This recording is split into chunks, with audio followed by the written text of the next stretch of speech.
Hey everyone, Caldari Jones here with another video of the chaotic dark Ikitursa.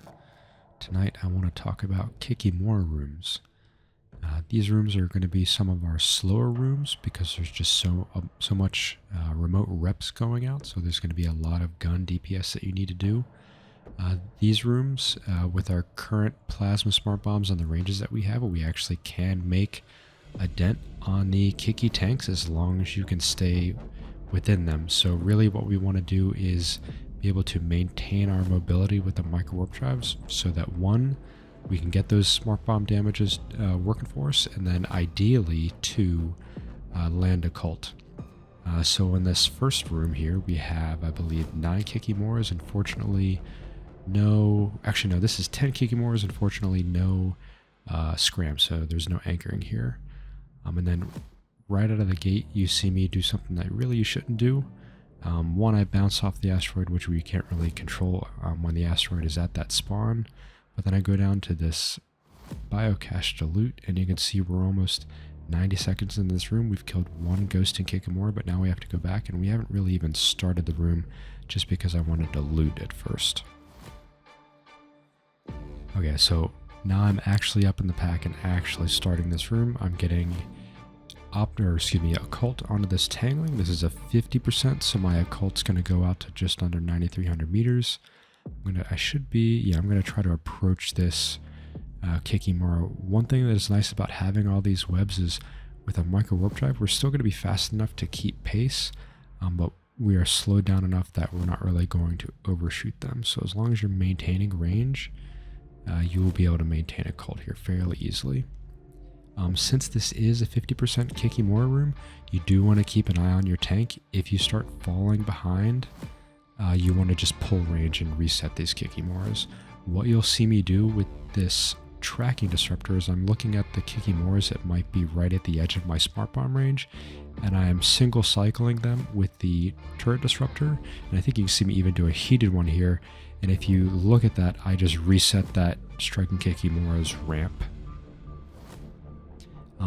So if you are stuck in a crowd at a 50%, look for the Kikis on the edge and hit them with that heated TD to help your tank.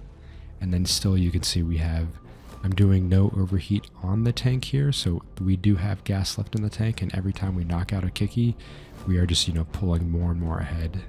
The other thing here is, I'm talking about this being one of our slower rooms, but still I'm not even heating my gun here, so don't do that, especially while learning.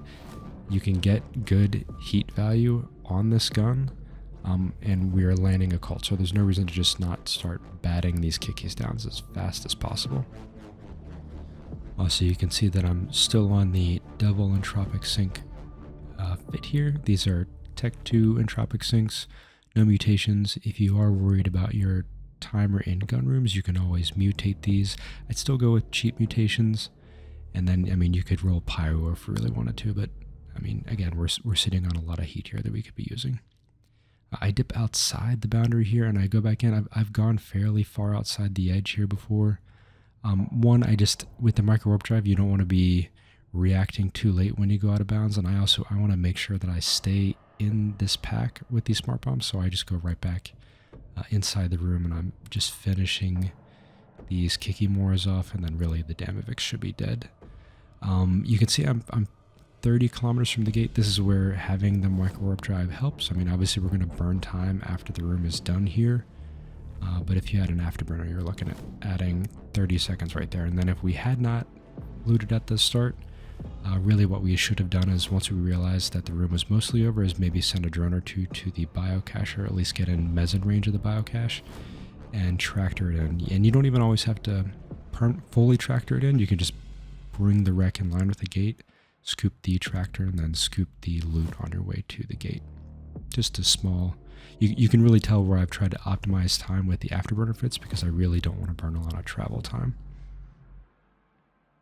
So I was pretty happy with the second room.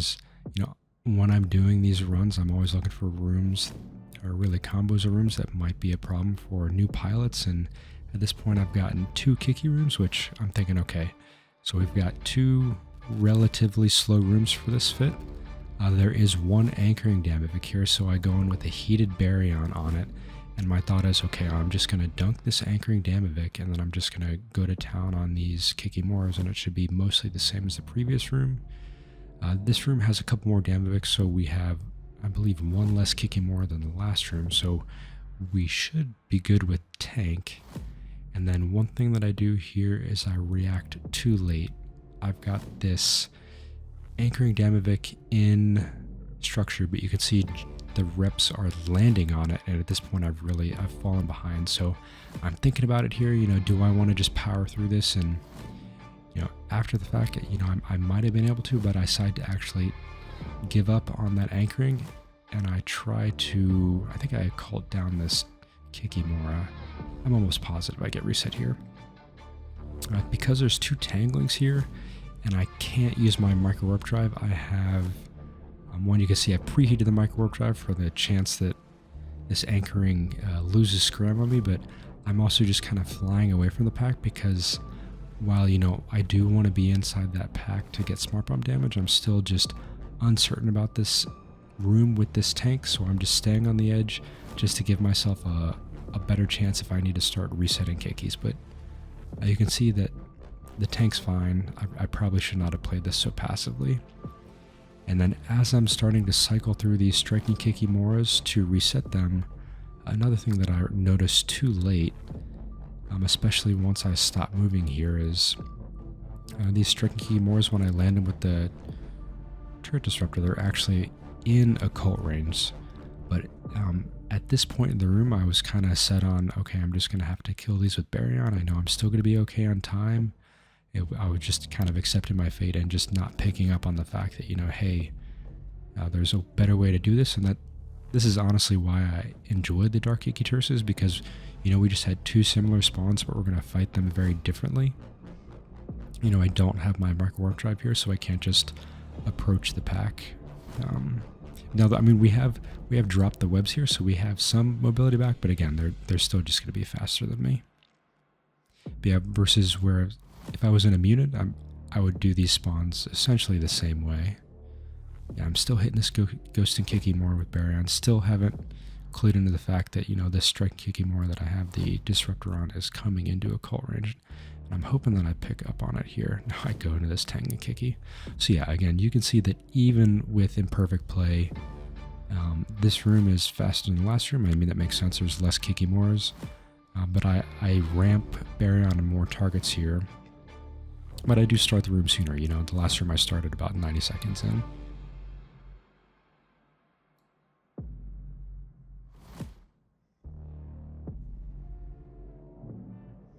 Okay, good. Finally, I swapped to occult. I can be taught.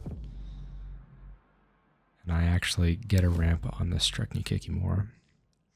So I'm pretty sure I'm able to occult the rest of these Kikis, which is definitely going to help our time. Not to mention, you can see just how much damage the smart bombs have done. It's obviously it's not killing them, but that is a significant portion of their tank that is just gone.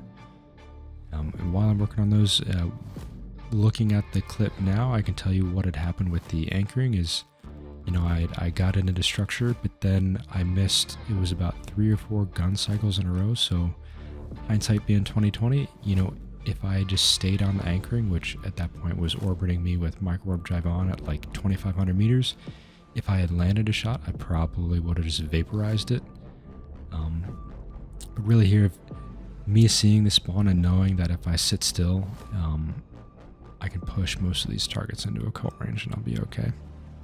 But yeah, you always want to try to dunk a high priority Damavik, and I'm honestly surprised that I didn't. Alternatively, we could have kited the pack because the Kikis aren't quite as fast to make sure we killed the Damavik, but, we'll call it a failing on my part. I never default on kiting. It's just not how I prefer to fly. Whereas here, it might have saved us a little bit of time, but we get through faster than the last room, and I was honestly hoping to get a third Kiki room, but this next room ends up being some Lucid frigates and cruisers, and it's only about 2.5 minutes, so still a fairly fast run.